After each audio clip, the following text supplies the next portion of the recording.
večer. Lepo pozdravljeni. Nič novega nam povedal, če vam povem, da je danes zadnje predavanje spomladi v spomladanskem ciklusu. V jesen bomo nadaljevali s predavanji. Nimamo še čist teme 100% določene, nekaj nihamo še med nadaljevanjem s plemiškimi družinami srednjeveškimi. Pogovarjamo se tudi o angleških kraljih, Tudorjih predvsem.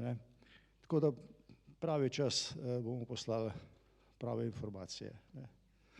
Danes pa zaključujemo za Španheimi, izjemni družini, neverjetne. To je samo splet okoliščin jih je onemogočil, da niso zasedli cesarski prestol. Izvoli, Miloš. Hvala lepa. Hvala lepa. Lep dober večer vsem skupaj. Drži, zadnjič v tem ciklu smo se danes zbrali, torej nažalost je pač tako, da se vse, tudi ta naš spomladanski cikl neha, ampak kot je gospod Vernik rekel, prihaja potem za poletjem jesen, ko se bomo, upam, da spet srečevali tukaj s kako zanimivo temo. Poglejte, mi smo zadnjič že kar veliko o Španheimih povedali. To, kar nas danes čaka, je, da jih popeljemo do vrhunca in potem seveda z vsemi dolžnimi častmi tudi pokopljemo. To, da so Španheimi bili pomembni, zdaj veste. Ampak vendarle na nek način vrhunec šele pride. Ti zadnji rodovi so bili ne samo zelo uspešni, pač pa je njihov vpliv segal resnično daleč, torej tja, kamor se mi v okviru teh rodbin, ki so vladale na Slovenskem, še nismo podali. In dejansko Španheimi v 12. in 13. stoletju naredijo ogromno za razvoj Slovenije, še posebej krajinske, tako gorenjske kot dolenjske, Ljubljane in pa še nekaterih drugih krajev poseljenih z Slovenci. In tu bomo seveda prišli do ene točke, kjer bomo najbrž vsi osupli nad tem, kako so pravzaprav bili Španheimi povezani z svojimi podložniki, bomo rekli našimi predniki. Torej, če kar nadaljujemo, torej prvi Španheim, s katerim se bomo danes ukvarjali, je tale gospod, Hartwig II., nadškof v Regensburgu. Torej, malo sem se zmotil, torej nadškof v Regensburgu. Zdaj, mi smo že zadnjič povedali, da je to mesto hudo pomembno. Lahko vidite, da je Hartwig bil na škofovskem prestolu celih 9 let, kar je sicer malo, je pa veliko naredil. Poglejte, Hartwig je v vsakem primeru pomemben tako politično kot vojaško in pa kulturno. Ne le za mesto, ne le za Podonavje, pač pa seveda in predvsem tudi za celoten prostor, predvsem v kulturnem smislu. Poglejte, v tem obdobju, ko je Hartwig sedel na škofovskem prestolu, je prišlo do spopada med dvema v tistem času najpomembnejšima nemškima dinastijama. Ena je dinastija Hohenstaufovcev, ki jo predstavlja na levi strani cesar Friderik I. In na drugi strani je dinastija Welfov. To je dinastija, ki jo tukaj predstavlja Henrik Lev. Henrik Lev je bil vojvoda Bavarske in pa vojvoda Saške. Verjetno še niste slišali za njega, pač ni pomemben za nas. Ampak vendarle slišali ste za to družino. Glejte, Henrik Lev je pripadnik dinastije Welfov. To je dinastija, ki je izšla iz Italije, Starejša veja je ostala v Italiji in mi jo poznamo kot družino Este, zato ste verjetno že slišali. V Nemčiji jih poimenujejo Velfi. Italijani, ki jim je ta dvojni V na začetku bil malo tako težak, pa raje rečejo Guelfi. Za Guelfe pa gibeline, zdaj pa ne boš vsi slišali.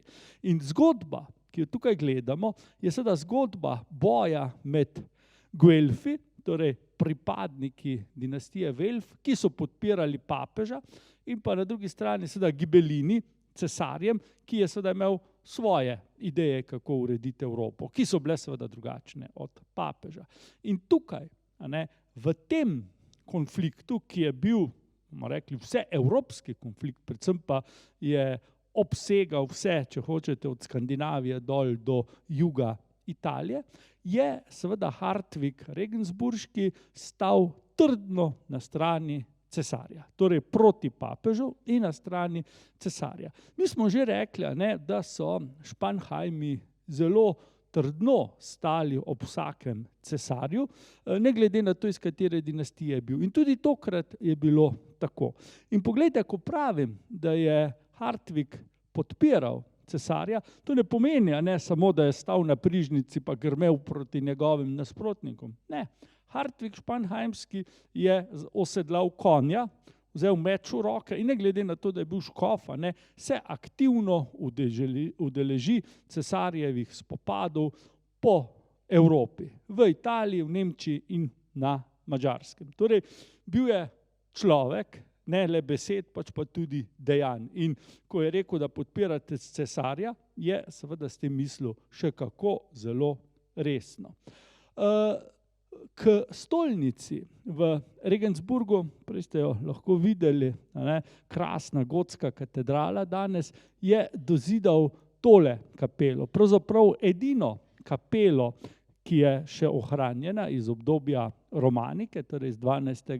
stoletja, to je tako imenovana kapela Najsvetejšega in v tej kapeli je tudi Hartwigov grob. Še danes in seveda je edini romanski ostanek v tej cerkvi, kar je tudi zelo, zelo pomembno.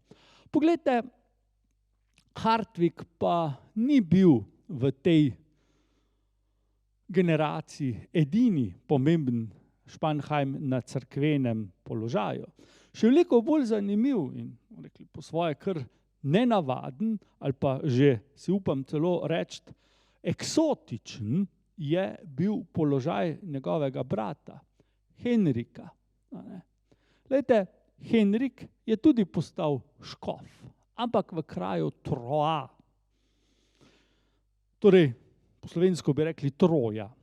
Zakaj se tako imenuje, še danes nihče prav ne ve, ampak Troyes je takrat seveda glavno mesto Šampanije, torej Francija je pred nami. Francija, kamor Celjani pa Goričani seveda nikoli ne posežejo. Zdaj pa imamo tukaj Henrika iz Koroške, Henrika Spanheimskega, ki postane škof prestolnice Šampanije. Tukaj lahko vidite, kakšno obliko ima danes Šampanja in mesto Troyes leži tule nekje, torej na južni strani. Danes je glavno mesto Šampanje sicer Reims, ampak če se podate v Troyes, boste videli, da gre za sijajno mesto z neverjetnim številom zelo lepih gotskih zgradb, predvsem seveda sakralnih zgradb, kar kaže, da je bil Troyes v srednjem veku zelo pomemben in stolnica v Troyesu, ki jo tukaj vidite, je tista, v kateri je Henrik seveda maševal. Vprašajmo se seveda tisto očitno, kako je seveda s Koroške prišel v prestolnico Šampanje. Šampanja je bila ena najpomembnejših, v tistem trenutku verjetno celo najpomembnejša dežela znotraj francoske kraljevine. Namreč šampanjski grof ali pa šampanjski mejni grof je bil po rangu eden najvišjih plemičev. Bomo tudi kmalu povedali, zakaj.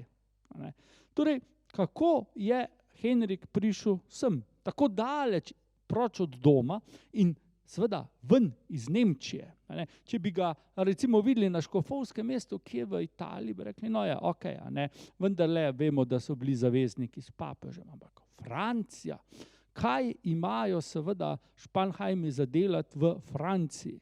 Glejte, odgovor bomo seveda poiskali v eni drugi osebi in to nam bo pojasnilo vse. Henrik in Hartwig sta imela sestro, Matildo.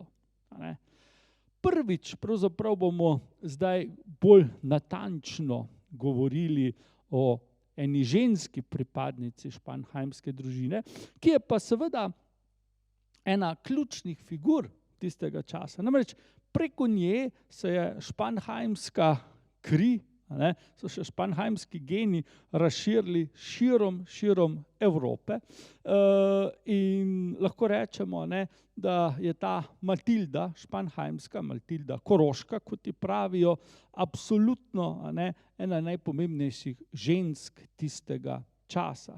Torej, tistega časa, v katerem seveda pomembnih žensk ni manjkalo. Treba se spomniti recimo na slovito Eleonoro Akvitansko, njeno sodobnico. Ampak pustimo Eleonoro, gremo k Matildi. Poglejte, Matilda se je leta 1123 poročila z Teobaldom II. Šampanskim, torej mejnim grofom Šampanje in grofom iz Bloaja.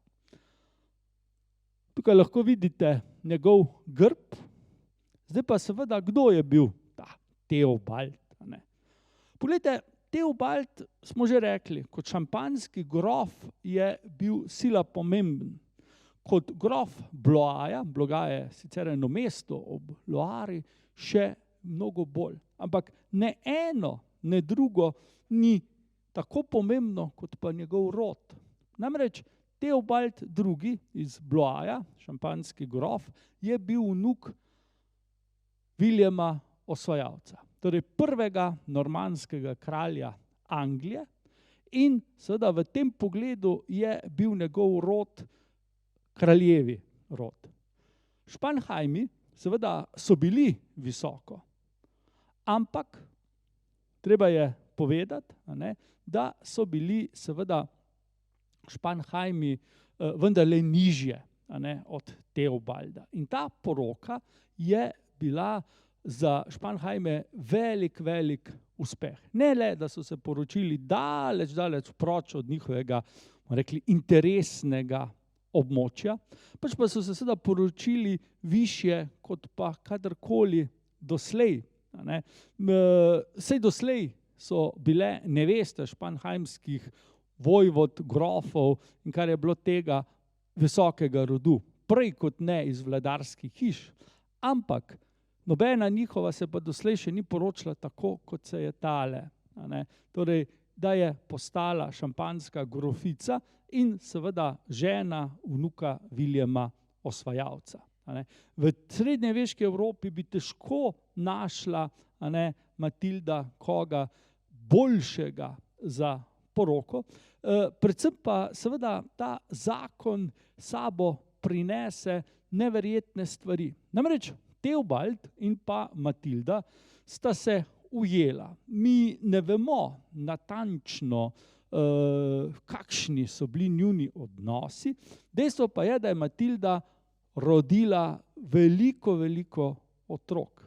In zanimivo, francoski viri, torej francosko zgodovino pisje, zelo pozitivno piše o njej in seveda jo imenuje tako rekoč za mamo francoskega plemstva.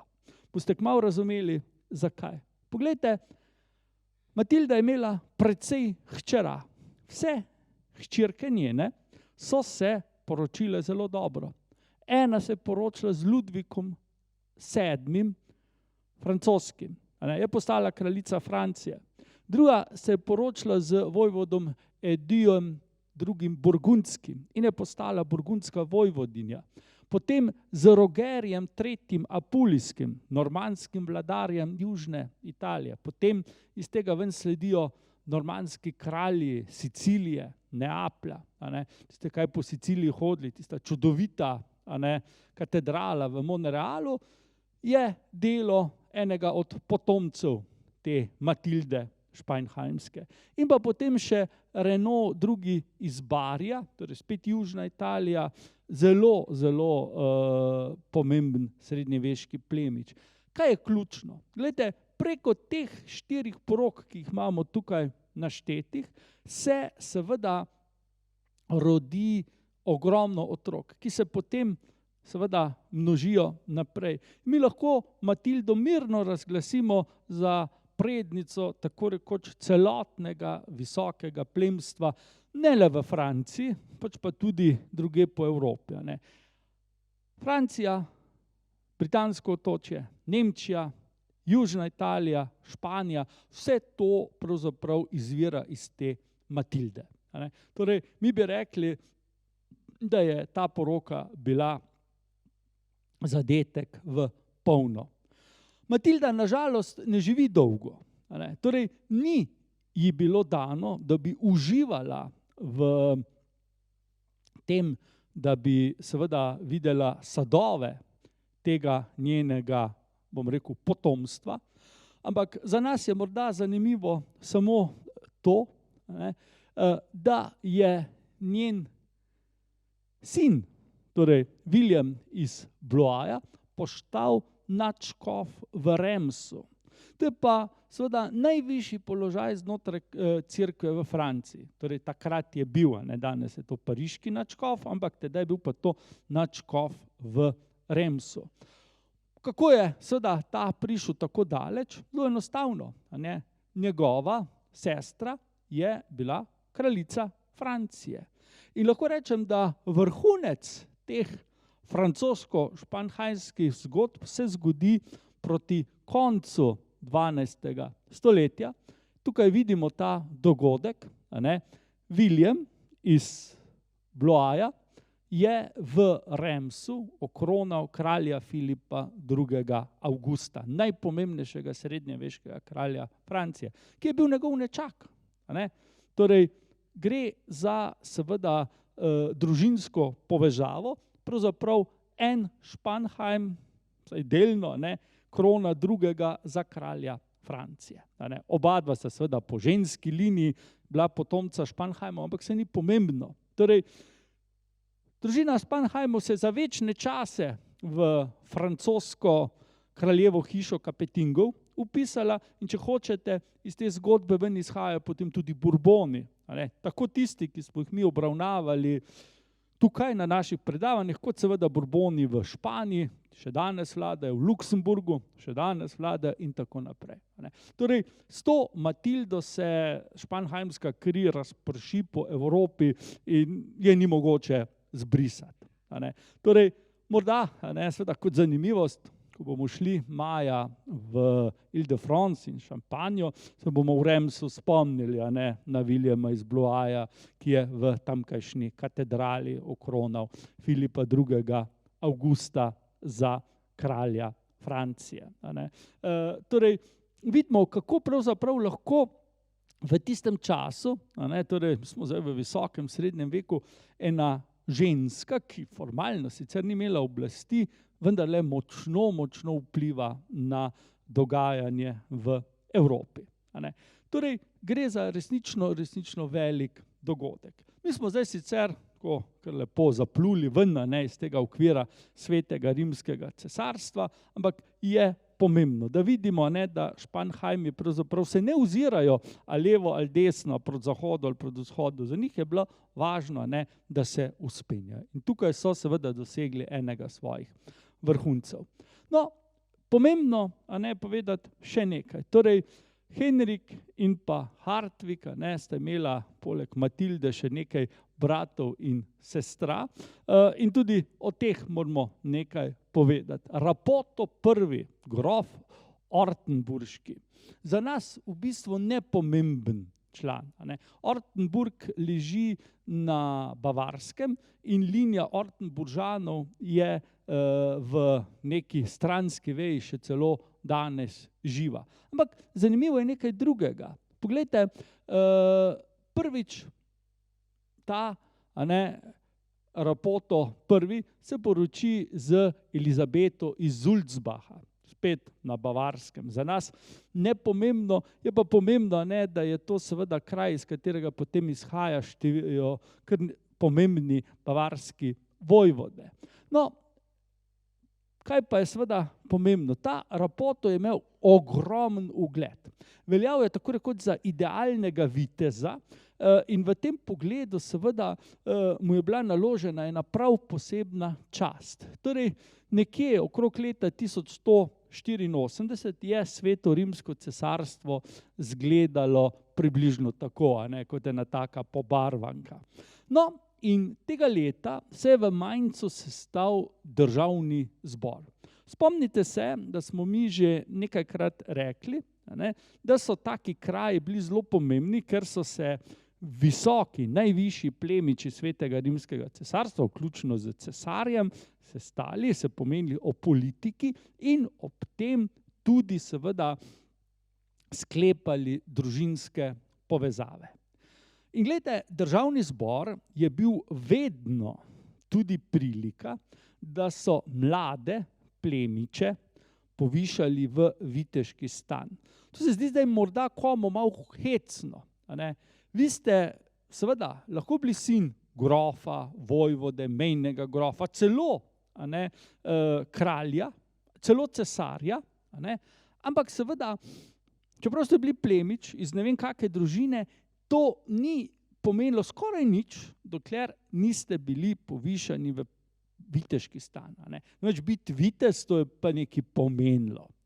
Biti vitez ali pa ne biti vitez, je to, bom rekel, danes seveda težko razumljivo, ampak takrat so se za to zelo, zelo prizadevali.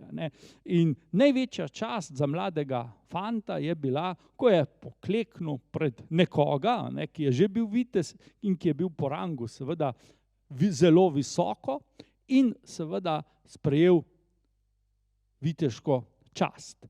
In glejte, na tem državnem zboru je seveda ta čast doletela tega našega Spanheima, Rapota I., ki je v viteški stan povzdignil svojega sina, drugega, Rapola, in samega bodočega cesarja. Torej, aktualni cesar, Friderik I., Barbarossa, je zaprosil tega španheimskega grofa, da je v viteški stan povzdignil njegovega sina in bodočega cesarja. Torej, to je bila izjemna čast in seveda v letopisih tega državnega zbora je to prav posebej omenjeno. Torej, lahko rečemo, da je bila to neke vrste posvetna Birma, in ponavadi je ta čast, da je seveda opravo to povišanje pripadala cesarju. Cesar je tokrat smatral, da mora ta Spanheim to narediti, ker je seveda tako plemenit, tako viteški, da je seveda v teh vrlinah boljši od njega samega. In tako je tudi bodoči cesar pokleknil pred Spanheima in prejel seveda ta udarec z mečem in je vstal potem kot vitez. Torej, zelo, zelo zanimiva zgodba, ki nam kaže, da so seveda Spanheimi bili resnično cenjeni, torej po svojih vrlinah in seveda tudi po svojem položaju, po svojem pokolenju.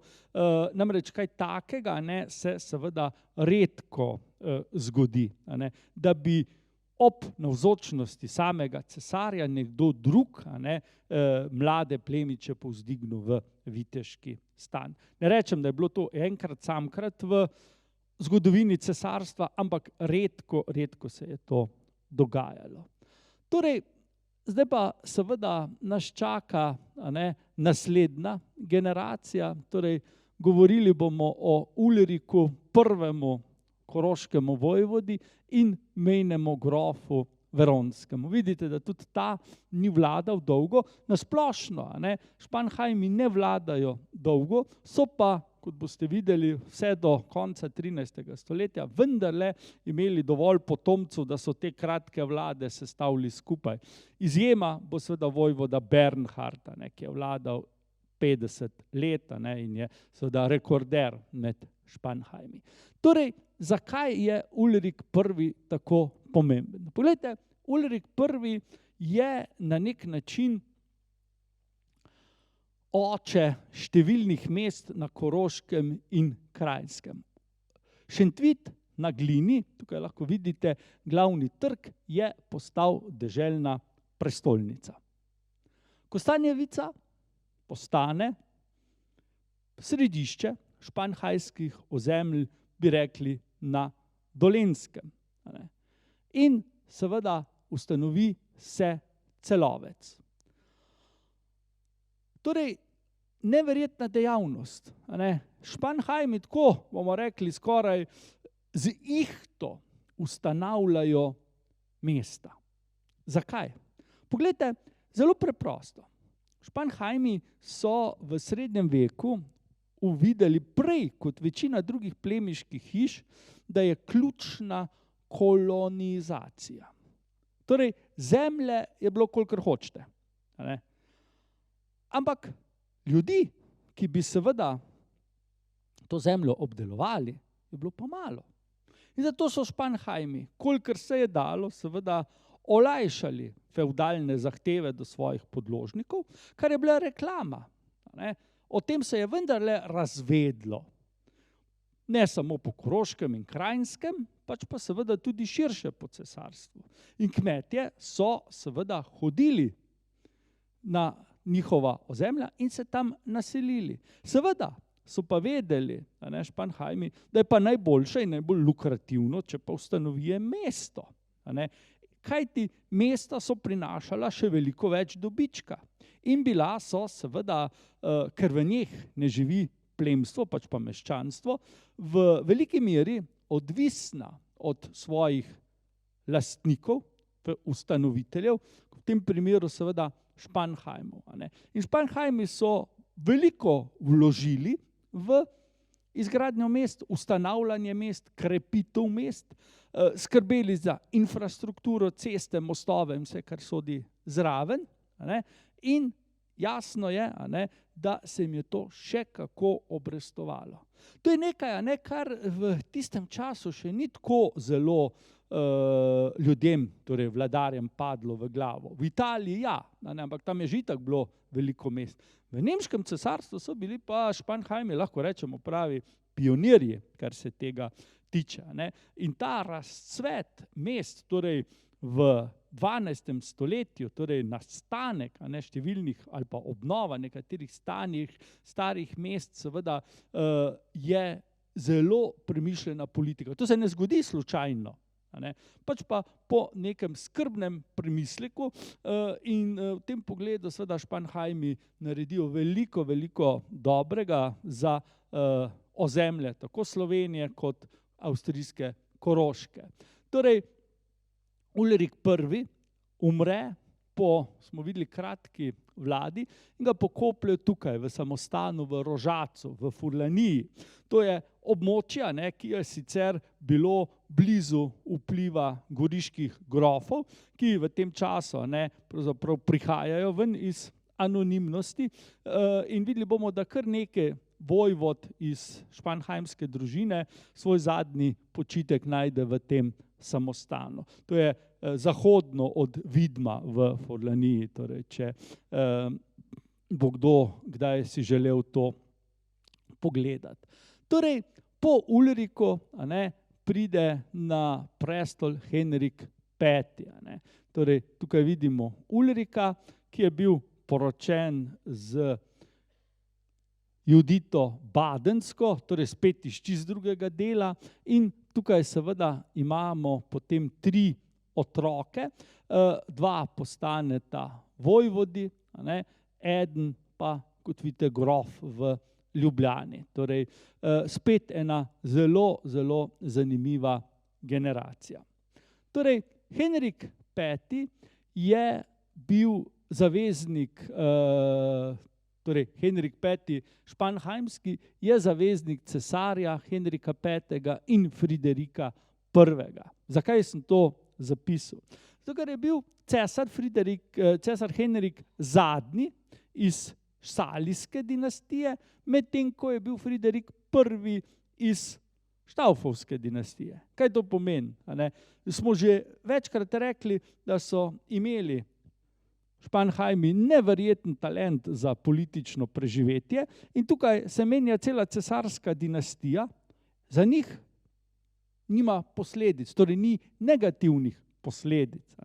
In vidimo, kako so bili potem Štaufovci naklonjeni Španheimom. Omenili smo Hartwiga v Regensburgu, omenili smo Rapota, ki je Friderikovega sina povzdignil v viteza in vidimo, da tudi na Koroškem seveda ta politika, bomo rekli, zelo, zelo skrbnega ovinkarjenja med interesi največjih družin za Španheime poteka izrazito pozitivno. Torej, ne da bi izgubili karkoli, so lepo mirno z enega konja presedlali na drugega. Ne da bi karkoli utrpeli na ugledu, na posestvih. To je seveda bilo veliko mojstrstvo. Namreč pogosto ali pa v večini primerov včerajšnji seveda veljaki pod novimi dinastijami hitro izgubijo svojo vlogo, ampak ne Španheimi. Oni so se znali držati na vrhu. Poglejte, sicer je Henrik Španheimski izgubil območje veronske grofije, kar je sicer z vidika ugleda bil udarec, ne pa seveda z vidika samega pomena, preprosto zaradi tega, ker je ta veronska grofija obstajala bolj kot pa v realnosti na papirju. Namreč Italijani v severni Italiji, torej govorimo o seveda tej veronski grofiji, pa potem Lombardiji, so bili siti nemških mejnih grofov, pa so to bili Španheimi, ali so bili to badenski ali katerikoli drugi, in še bolj siti so bili samega cesarja. In v naslednjih desetletjih se je vpliv cesarstva tukaj zmanjšal, Italijani so večkrat premagali Friderika I. in Španheimi bi, če ne prej, takrat izgubili to posest, tako da ne moramo reči, da je šlo za neko katastrofalno zadevo. V vsakem primeru so jo odnesli dobro, brez kakršnih koli izgub finančnih ali kakršnih koli drugačnih. Henrik Španheimski je postal odvetnik Krke, torej treba je reči, da spet enkrat so Španheimi imeli oblast nad to škofijo, torej glavno škofijo na Koroškem, kar je seveda samo pomagalo njihovemu velikemu vplivu v tem delu. Ne samo, da so bili seveda vojvode Koroške, pač pa so s tem, ko so bili odvetniki škofije, imeli tudi vpliv nad cerkveno oblastjo v tem delu nemškega cesarstva, tako finančno oblast, kot seveda tudi sodno in še kako drugo. Torej, lahko rečemo, da je to bilo seveda zelo, zelo pomembno za njihovo vlado na Koroškem in jasno je, da je bila to neka služba, ki so jo imeli zelo radi, niso jo pa vedno dobili. No, in seveda še ena zanimivost, leta 1161 je Henrik odšel na obisk v Carigrad. Tam ga je sprejel tedanji cesar Manuel I. Komnen, lahko rečemo zadnji veliki bizantinski cesar, s katerim sta bila v sorodu, sicer daljnem, ampak vendarle sta bila v sorodu in tukaj vidimo ta neverjetni razpon španheimske moči, španheimskih povezav. Spomnimo se, v tem času je seveda Matilda bila v Troaju, rodila je otroke, ki so se potem povezali s francosko kraljevo hišo. Henrik je bil zaveznik nemškega cesarja in dobrodošel gost na dvoru bizantinskega cesarja. Torej, ni da ni, bomo rekli. Karkoli si predstavljamo, lahko kot nekaj pomembnega z vidika ugleda, moči, je bilo Španhajmu na voljo. Od Pariza do Carigrada, če hočete, pa vse, kar je vmes ležalo, je bilo jim dostopno. Redko katera plemiška hiša tistega časa je imela take veze, kot so jih imeli oni. No, ko se je vračal iz Bizanca z ladjo, je njegovo ladjo zajela nevihta, ladja je potonila in Henrik je umrl, torej utopil se je. Pokopali so ga v Rožacu, torej tam kot njegovega očeta. Prezgodnja smrt Henrika je vodila seveda v zamenjavo na vojvodskem prestolu, torej zdaj je seveda na vojvodski prestol prišel njegov brat, torej Herman. Pomemben za nas je pa seveda tudi tale ljubljanski grof Ulrik. Torej, Ulrik I, grof Ljubljane. Vemo, da je leta 61 umrl, tako kot pa Henrik, samo seveda njuna življenjska pot je bila različna. Eden je vladal v Ljubljani, drugi pa seveda ogromnemu ozemlju Koroške in Kranjske. Morda bi seveda na tej točki, čeprav miti so drugačni, omenil povezave seveda med Celovcem in pa Ljubljano v smislu grba. Vi vsi veste, gotovo ste že bili v Celovcu tam na trgu pred mestno hišo, je tisti slavni Lindwurm, torej neka pošast, neka zmajska pošast in tudi tukajle imamo seveda zmaja v ljubljanskem grbu.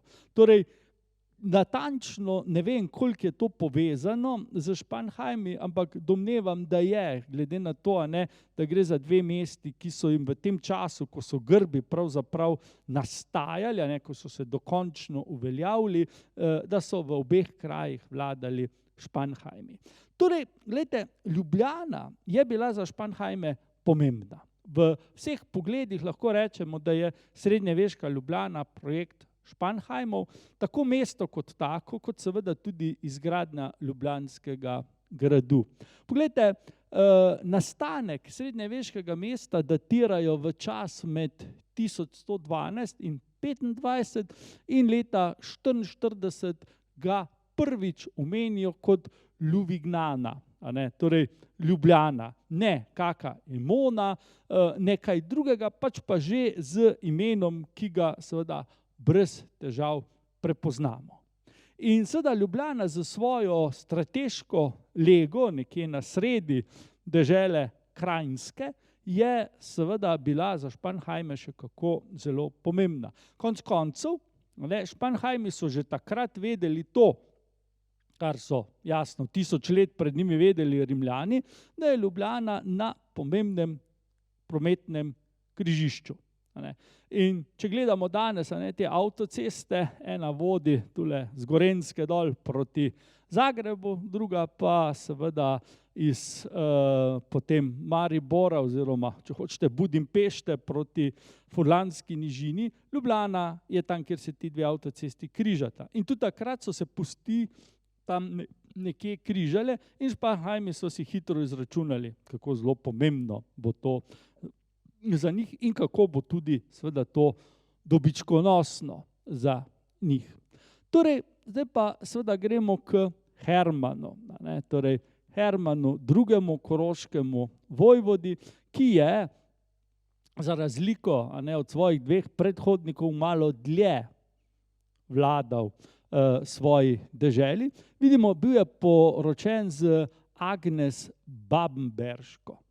To je seveda zelo pomemben poudatek, namreč ta poroka je zbližala ti dve družini, lahko rečemo najpomembnejši družini na jugu vzhodu Svetega rimskega cesarstva. Obedve sta bili enakopravni, obedve sta imeli velike veze na cesarskem dvoru, pa raznih kraljevih dvorih in seveda za nadaljnjo usodo Spanheimov in Babenberžanov je to povezovanje, ali pa če hočete to poročanje imelo, te poroke so imele zelo velik pomen.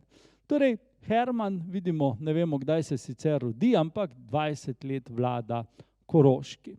Glejte, Herman je bil uspešen v tem smislu, da je postal odvetnik pravzaprav vseh velikih škofij na območju, rečemo, kjer so živeli Slovenci. Torej, bamberške škofije, potem oglejskega patriarhata in seveda krške škofije. Tisto, kar tule manjka, je seveda Freising.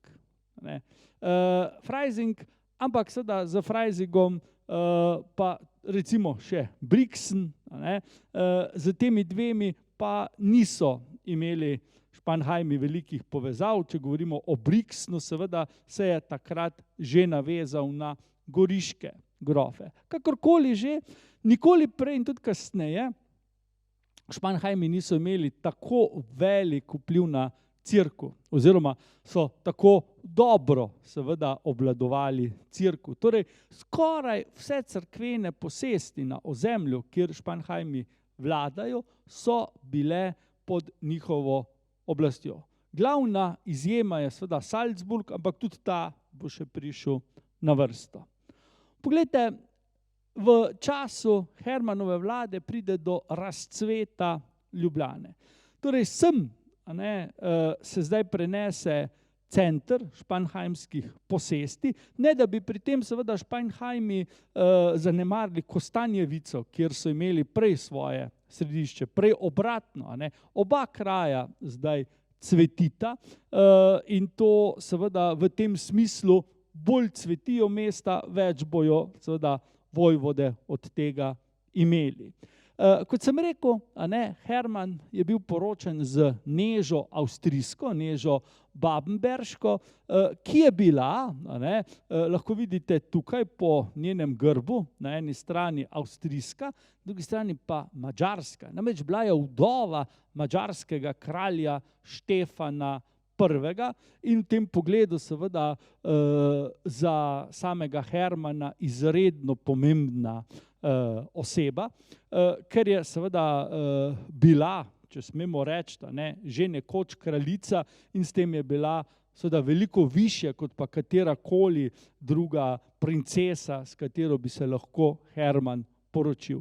In kar je seveda zelo pomembno, naslednji dve vojvodi Koroške sta izhajali iz tega zakona. Najprej seveda imamo tukaj Ulrika II. Koroškega. Sami lahko vidite, ni živel dolgo. Vsega skupaj je njegovo življenje trajalo nekaj več kot 20 let. Na prestol je prišel star komaj 5 let in je potem seveda 21 let dolgo vladal. V glavnem pod sponzorstvom svojih starejših sorodnikov. Je pa Ulrik II. Seveda pomemben v marsikakem pogledu, predvsem za dežele, ki jim je vladal. Poglejte, tukajle imamo grafiko, sicer iz 19. stoletja, ki nam kaže Ulrikovega strica po mamini strani, vojvodo Leopolda V. avstrijskega, iz babenberške družine, ki prisega, da bo seveda varoval tega svojega nečaka, ki je hitro ostal brez očeta. In zanimivo je, da je Leopold to tudi ne samo prisegel, pač pa se je tako tudi ravnal. V tistem času bi seveda marsikdo skušal mladoletnika spraviti s poti in si pridobiti njegove posesti. In mi vemo, španheimske posesti so bile ogromne. Ampak Babni so seveda vendarle gledali v Ulriku II. Tudi svojo kri in tako je Leopold V. Bil tisti, ki je seveda Ulrika čuval in mu seveda pomagal, da je odrastel. Še posebej zaradi tega, ker je Ulrikova mama in na drugi strani Leopoldova sestra, Neža Babenberška, sorazmerno hitro umrla. Ulrik je dolgo časa, torej skoraj da 15 let nominalno vladal, potem pa se odpravi na križarski pohod leta 1197. Ta križarski pohod je seveda zanimiv, namreč gre za enega v vrsti križarskih pohodov. Tukaj je seveda Ulrik sledil pravzaprav vabilu svojih sorodnikov, torej Babenberžanov, in odšel v Sveto deželo. Posledica tega bojnega pohoda, te križarske vojne, je bila za Ulrika uničujoča. Namreč Ulrik se je z pohoda vrnil bolan. Zbolel je za gobavostjo. Bolezen, ki jo tedaj v tistem času pravzaprav skoraj da v Evropi ne poznajo. Na Bližnjem vzhodu je pa bila seveda poznana. Tole Ulrik je skušal vladati naprej, ampak mu ni uspelo. Enostavno je bila bolezen preveč huda in leta 1202. Je odstopil v korist mlajšega brata Bernharda. Še isto leto je Ulrik potem umrl. Torej, nesrečen vladar, katerega zgodnja smrt je naredila prostor največjemu, najpomembnejšemu, bomo rekli sploh vse Babenberžanu, torej Bernhardu Babenberškemu, ki vidite, da je ob nastopu svoje vlade štel 21 let in da je vladal celih 54 let. Torej, celo prvo polovico 13. stoletja je Bernhard vladal Koroški, Krajinski in še nekaterim drugim deželam. In njegova vlada je sila pomembna, že zato, ker tako dolgo traja in ker se v tem času seveda marsikaj pomembnega zgodi. Znotraj teh španheimskih dežel in seveda tudi zunaj njih. Poglejte, najprej je treba povedati, da je bil Bernhard zelo široko razgledan in seveda si je želel uspeha.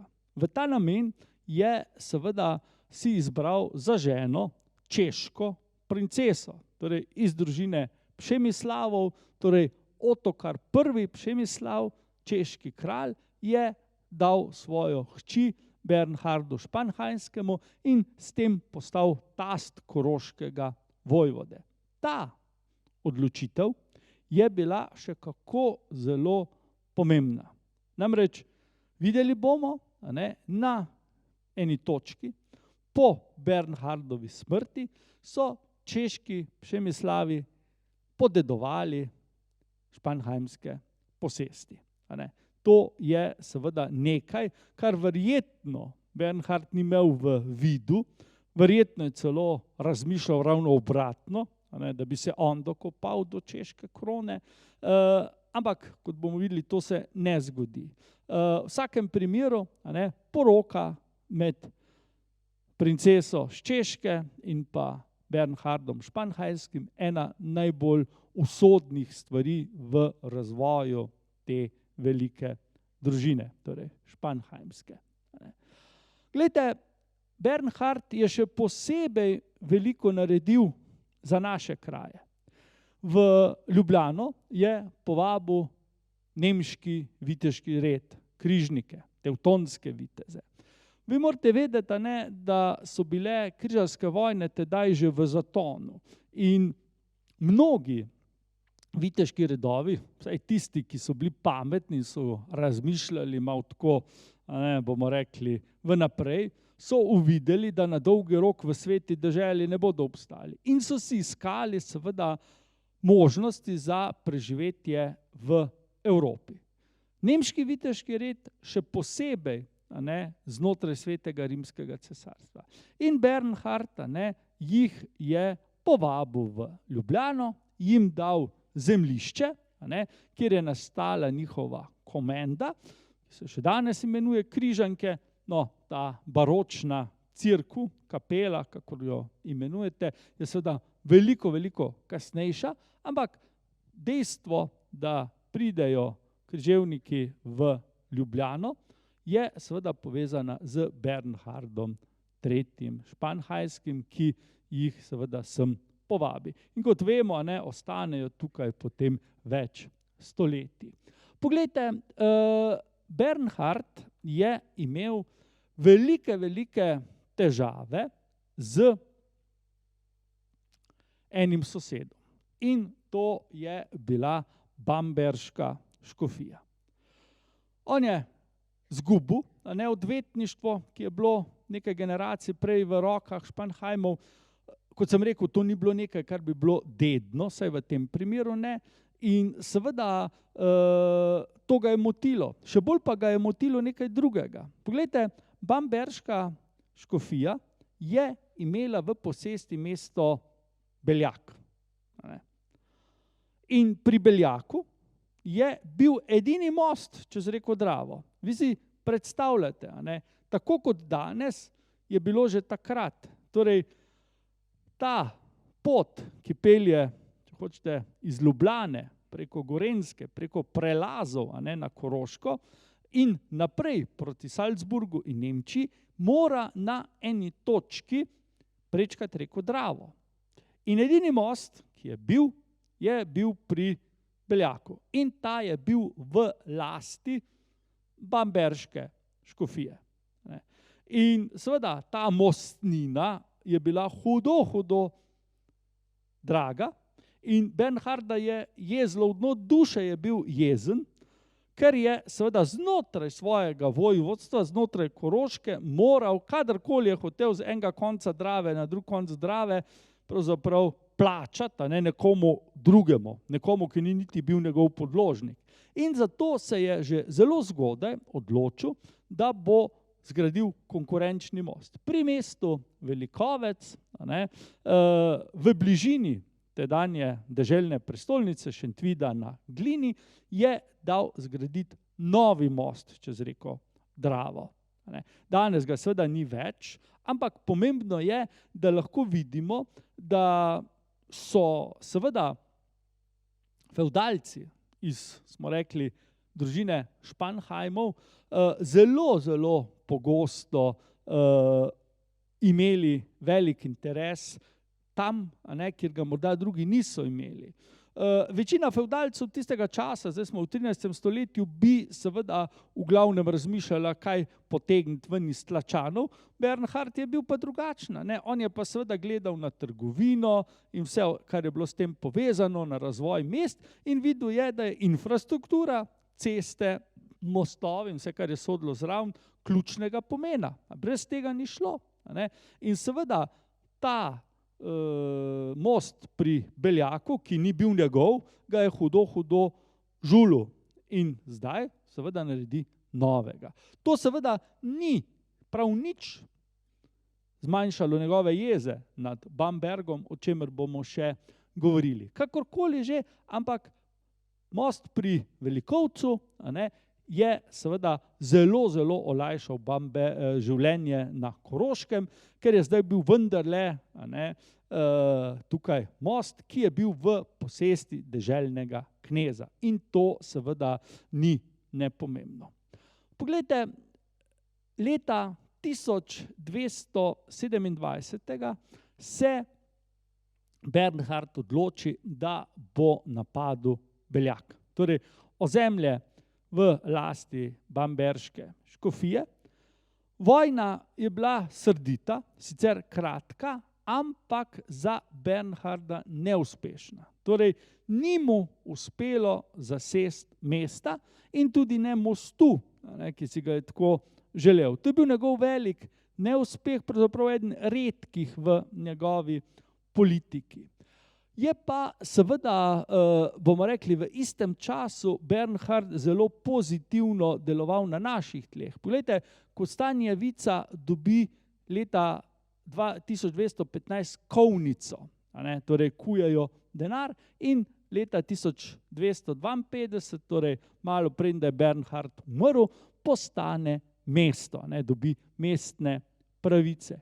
Kovnice denarja so še v Šentpavlu, v Šentvidu, torej deželni prestolnici, Ljubljani in, kot smo že rekli, Kostanjevice. Tudi Ljubljana postane zdaj kovnica španheimskega denarja. Torej, vidimo, to so mesta, ki imajo zelo velik gospodarski pomen. Torej, kovnica denarja ni bila nikoli v neki nepomembni vasi, vedno v nekem pomembnem središču.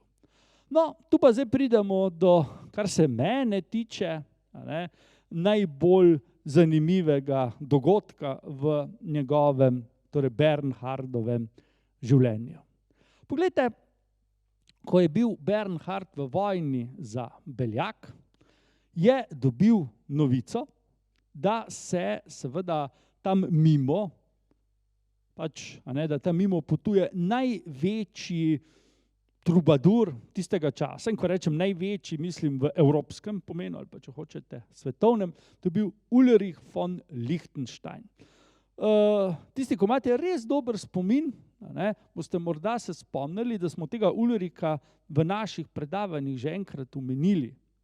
Namreč Ulrich je v eni od svojih pesmi zelo pozitivno opisal enega od gospodov žovneških, prednikov, celjskih grofov, kako je sodeloval na turnirju nekje na Štajerskem.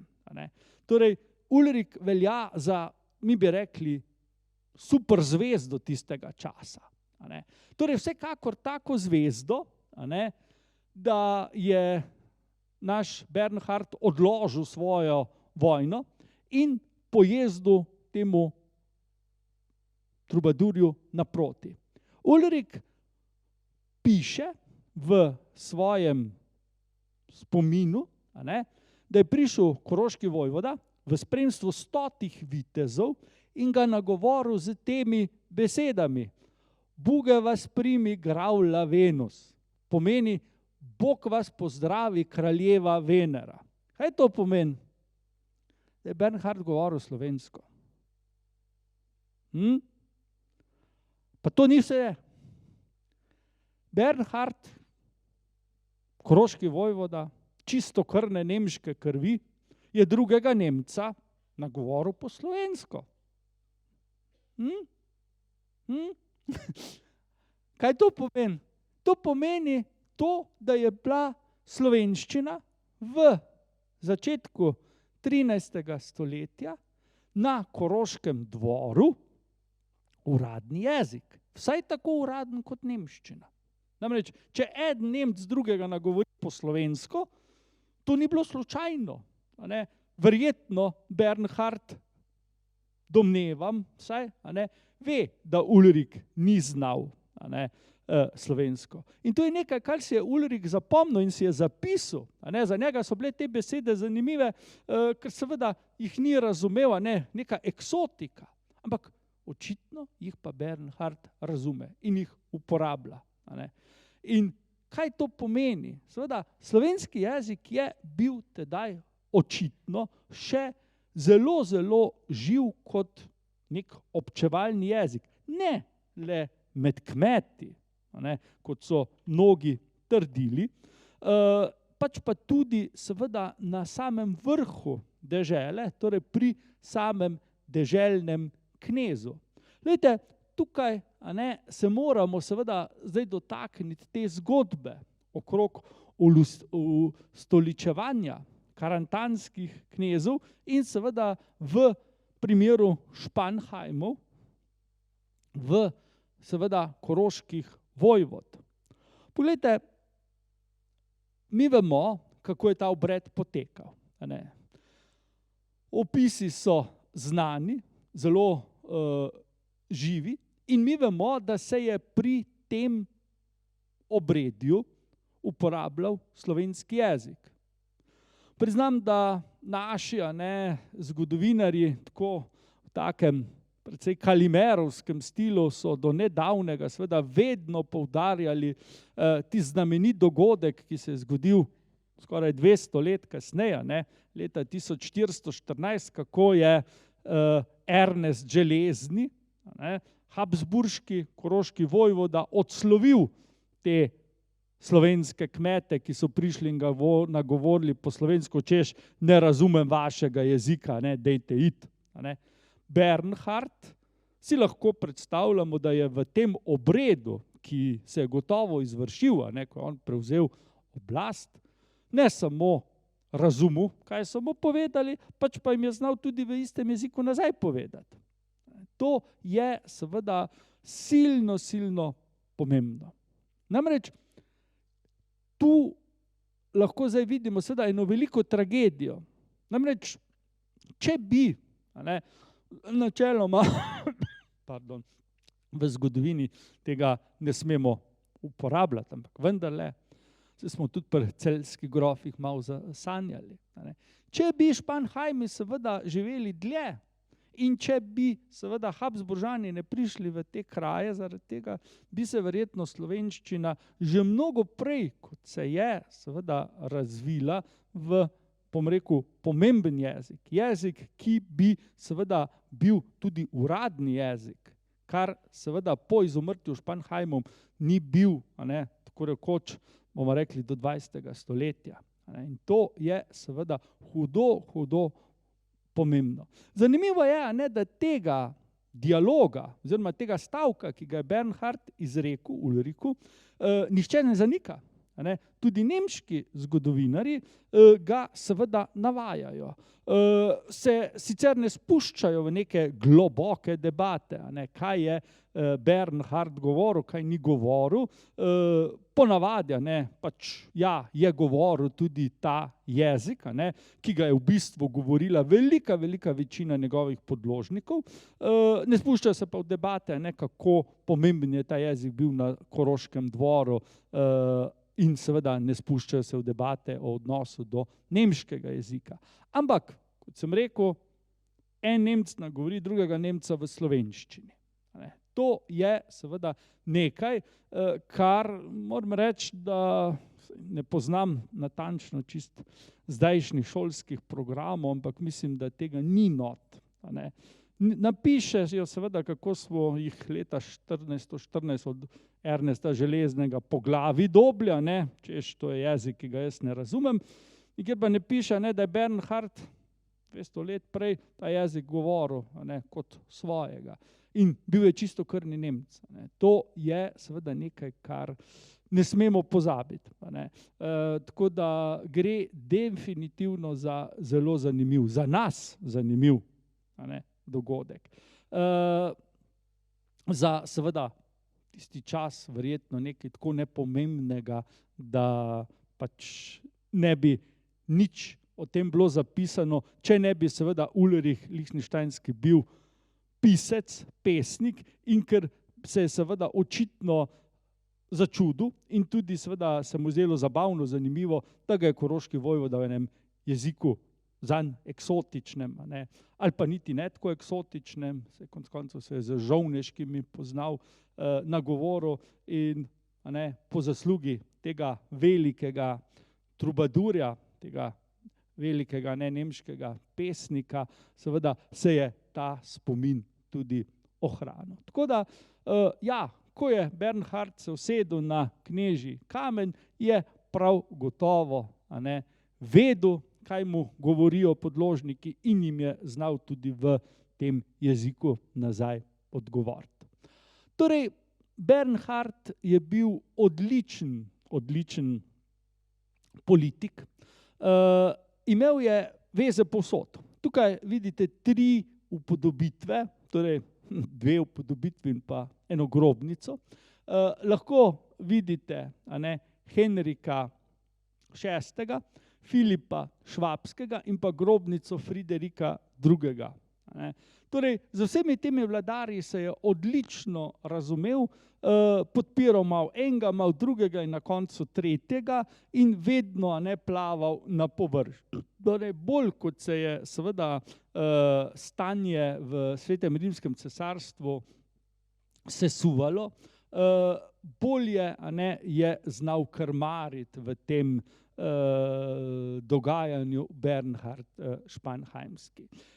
In to seveda pomeni, da je uspel ohraniti te svoje posesti, ne glede na to, da se je seveda cesarska oblast počasi sesuvala. Namreč nekaj morate vedeti. Friderik II., vidite njegov mavzolej iz porfirja v Palermski katedrali, je bil kralj Sicilije in nemški cesar. In je bil razpet med jugom Italije in seveda Nemčijo.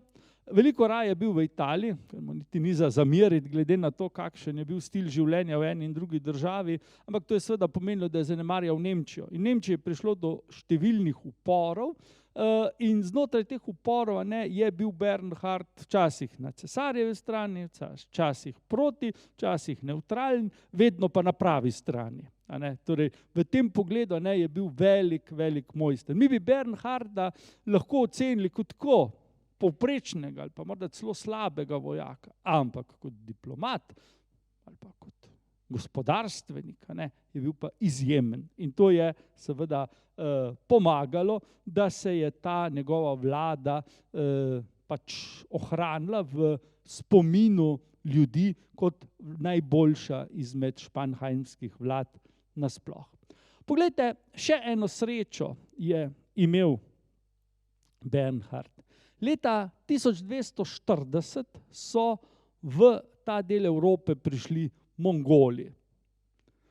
Kako leto prej, 10 let prej so zasedli Kijev, 9 let, torej eno leto prej, pred 1240, torej leta 1239 so obiskali Budimpešto in pustili komikak kamen na kamnu in seveda v tem času udrejo na ozemlje Hrvaške, na ozemlje Avstrije, torej tam, kjer vladajo Babenberžani in opustošijo, kar se opustošiti da. Tukaj vidite portret največjega izmed vseh mongolskih vladarjev, to je bil Kublai Khan, verjetno najbolj pomemben vladar v vsej zgodovini.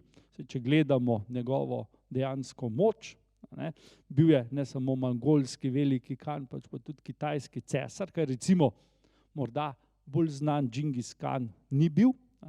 In seveda pomembno je, da so Mongoli takrat bili res že na vratih srednje Evrope in samo zaradi smrti tedanjega kana, to ni bil Kublaja, ampak njegov portret sem našel, starejših ni, so se Mongoli potem obrnili. Če ne, Bog ve, kaj bi se zgodilo.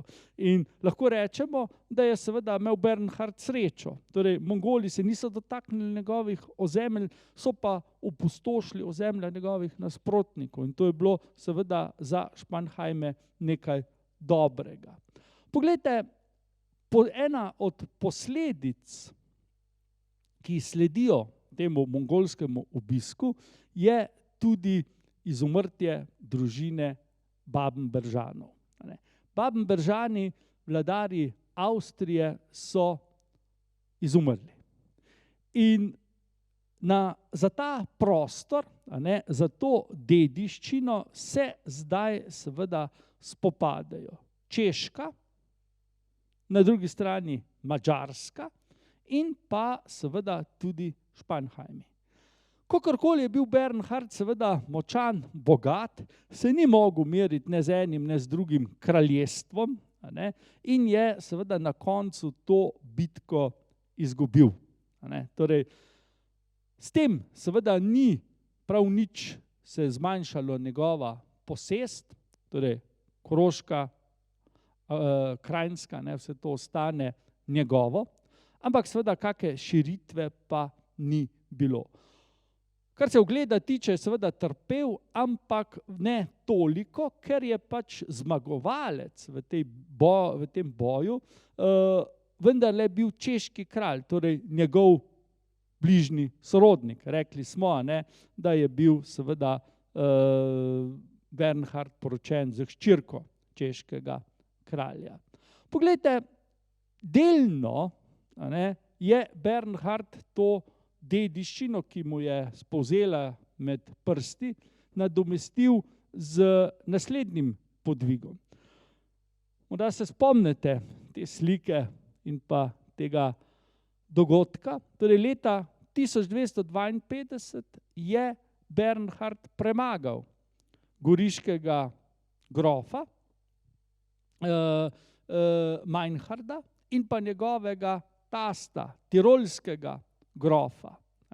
Ta poraz v goriških v bitki pri Greifenburgu je seveda bil za Bernharda lep obliž na to rano, ki jo je dobil pred 6 leti.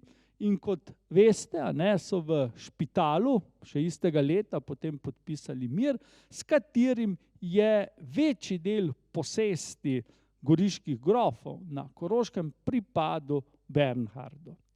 S tem so se te posesti zdaj Spanheimov zaokrožile in seveda Bernhard si v tem miru izvoli še to, da je seveda vzel v varstvo ali pa, če hočete, seveda kot talca oba sinova goriškega grofa Meinharda. Vemo za prej sem na grad Hohenwerfen, kjer je na fanta pazil Bernhardov sin in seveda škof v Salzburgu, to je bil Filip. O njem smo tudi govorili že v okviru zgodbe o goriških grofih. Poglejte, leta 56, po 54 let dolgi vladi je umrl Bernhard. Pokopali so ga v starodavni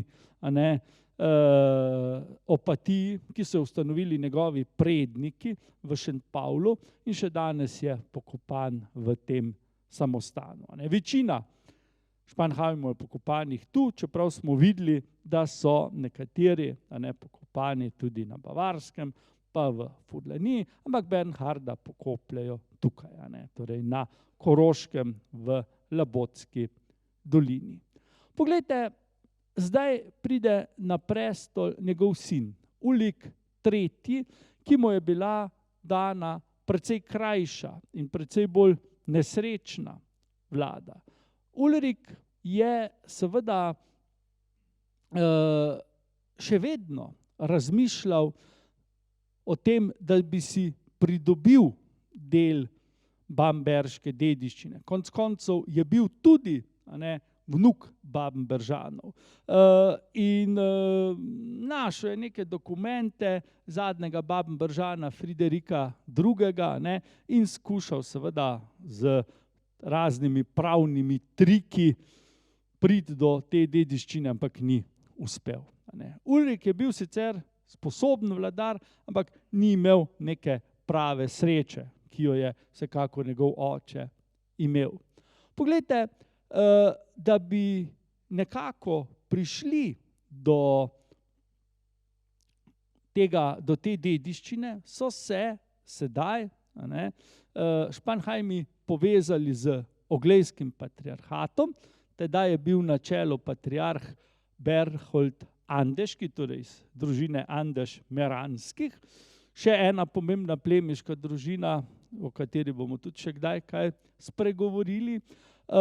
In seveda nasplošno je treba reči, da so se Spanheimi in pa Andeš-Meranski zdaj povezali.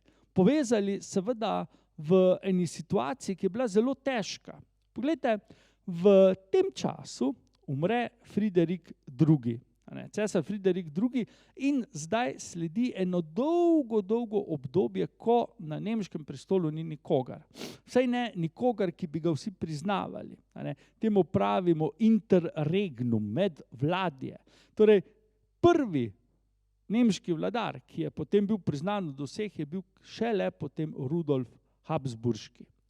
In v tem času so se kralji, cesarji menjali tako, bomo rekli, skoraj kot letni časi in je bilo treba biti zelo previdna, da se nisi komu preveč zameril, in povezava z Oglejskim patriarhatom in pa družino Andež-Meranskih je bila za Spanheime seveda nekaj dobrega. Seveda tudi poroka z Nežo Andeško je bila zelo, zelo pomembna. Namreč Neža je bila preko seveda svoje družine tudi v sorodu z francosko kraljevo hišo. Rekli smo, nekaj generacij prej to uspe tudi Spanheimom. Torej, lahko rečemo, da gre za dve družini, ki sta bili seveda podobni po rangu. Tudi Andež-Meranski so bili vojvode, torej meranski vojvode, odtod potem tudi ta priimek. Torej, to zavezništvo naj bi utrdilo razmere tako ene in druge družine v tem prostoru. Predvsem je tukaj seveda bilo vprašanje vpliva Češke. Češke in pa dinastije Přemyslavov, ki je izkoristila ta interregnum in seveda skušala zasesti ne le ozemlja Babenberžanov, kar je že storila, pač pa se razširiti še širše.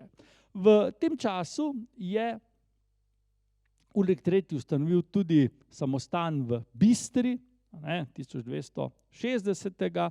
Torej, bomo rekli, ne glede na to, da je imel manj sreče, manj uspeha kot njegov oče, je naš prostor v tem pogledu bil seveda še vedno zelo zanimiv za Spanheime in posledično seveda tudi na tem področju Spanheimi še vedno ustanavljajo mesta, samostane, torej širijo to kolonizacijo.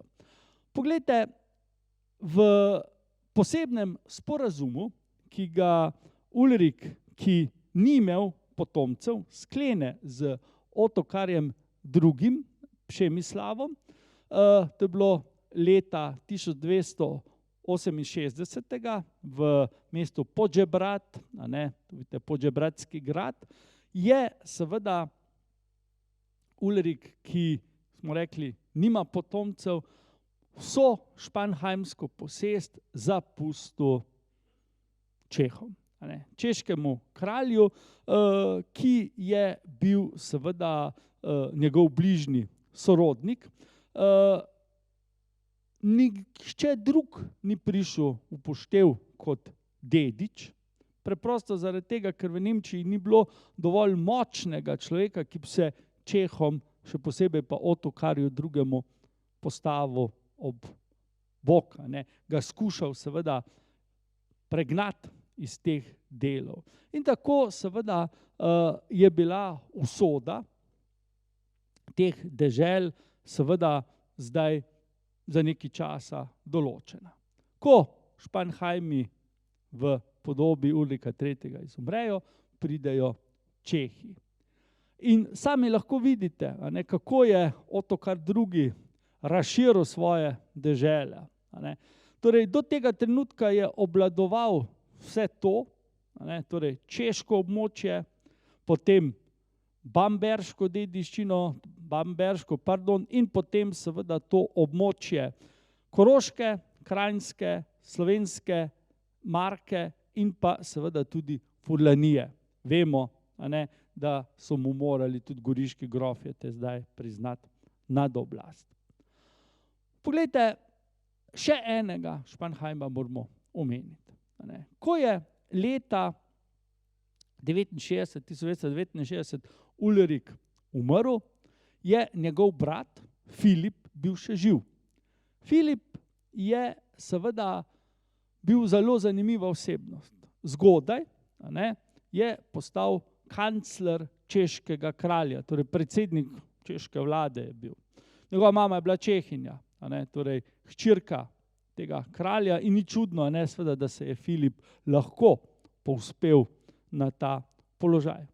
Kasneje je postal nadškof v Salzburgu, leta 47, in vemo, da sodeluje s svojim očetom v tej vojni proti Goriškim in tudi seveda jih premaga. Poglejte, v Bitkeri leta 1260 je izgubil položaj nadškofa, torej njegovi podložniki se mu uprejo. Formalno je še vedno bil nadškof, ampak nadškof brez nadškofije. In kaj se je zgodilo zdaj? Zbežal je na Nemško, kjer pride seveda v tem času do pomembnega dogodka. Namreč volilni knezi si po več kot 20 letih končno sežejo v roke in izberejo cesarja, Rudolfa I. Habsburškega. Rudolf I. je seveda želel si pridobiti tako Češko, kot seveda tudi dediščino po Babenberžanih in po možnosti Španheimih. Vse to je bilo seveda zelo lepo, ampak težko dosegljivo. Namreč vse to je bilo v rokah Otokarja II. In da bi Otokarja razjezil, je Rudolf I. Filipa Španheima imenoval za koroškega vojvodo. 1271. Ta dogodek je seveda brez veljave. Namreč Filip nikoli ni stopil več na koroška tla. V času njegovega življenja so Čehi bili tisti, ki so zavladali, tukaj in seveda posledično lahko rečemo, da zadnji Španheim seveda ni doživel tega zadoščenja, da bi umrl kot koroški vojvoda na koroških tleh. Imel je prazen naslov, ki ga je seveda uvrščal med najvišje pripadnike nemškega plemstva, ampak kaj več ne. Torej, Filip Španheimski, zadnji pripadnik te velike dinastije, je umrl v Kremsu ob Donavi in je tam tudi pokopan. Kaj pa sedaj? Glejte, vemo, kaj sledi.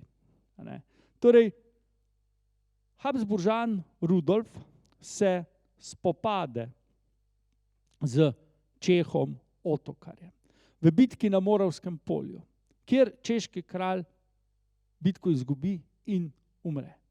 Rudolf I., Habsburški, zdaj zasede ozemlja, ki jih je prej osvojil češki kralj, in to so ozemlja, ki jih mi potem poznamo kot jedro habsburških posesti v Podonaju. Spomnimo se, Habsburžani pridejo iz območja na meji med Nemčijo in Švico.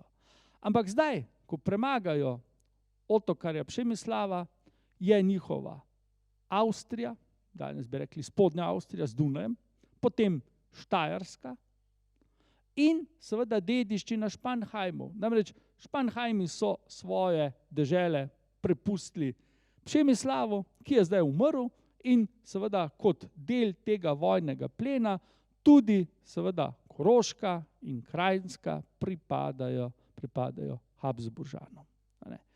Sicer še traja nekaj časa, da se to vse pravno uredi, pa ni bilo vse zelo enostavno, ampak stvar je bila v bistvu določena. Izumrtje Španheimov pomeni konec ene zelo, zelo uspešne dinastije in seveda, kot si lahko mislite iz dogodkov, ki so seveda sledili, tudi velik, velik udarec za Slovence kot take. Konec koncev, slovensko ozemlje, Koroška in pa Krajinska, sta bili jedro španheimskih posesti, ki so seveda imele neko tendenco, da se razvijajo v nekaj večjega. In s tem bi seveda tudi slovenski prostor lahko bil nekaj večjega.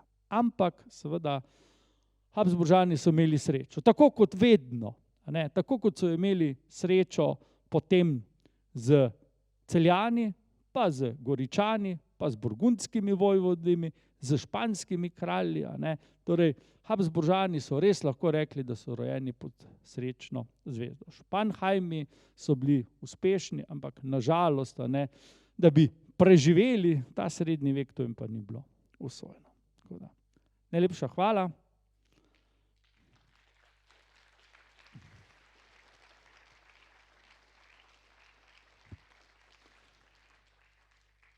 Lepo, da ste pridno hodili na ta predavanje. Jaz upam, da ste kaj novega izvedeli. Jaz bom rekel, da sem na vsakem predavanju kaj novega izvedel, ko sem se pripravljal. Mnoge stvari so mi bile, bom rekel, popolnoma neznane, po pravici povem, a ne, in sem pravzaprav skupaj z vami širil svoje znanje, kar mi je še posebej všeč. Torej, jaz srčno upam, da se vidimo z nekaterimi maja na potovanju po Ile-de-France, z drugimi pa potem jeseni spet na potovanji, na predavanjih tukaj, kot je že gospod Vernik omenil. Vsem skupaj hvala, še posebej seveda gospodu Verniku, Muzejskemu društvu, Zavodu za kulturo, vsem, ki ste to omogočili in seveda televiziji Bled, ki to lepo snema.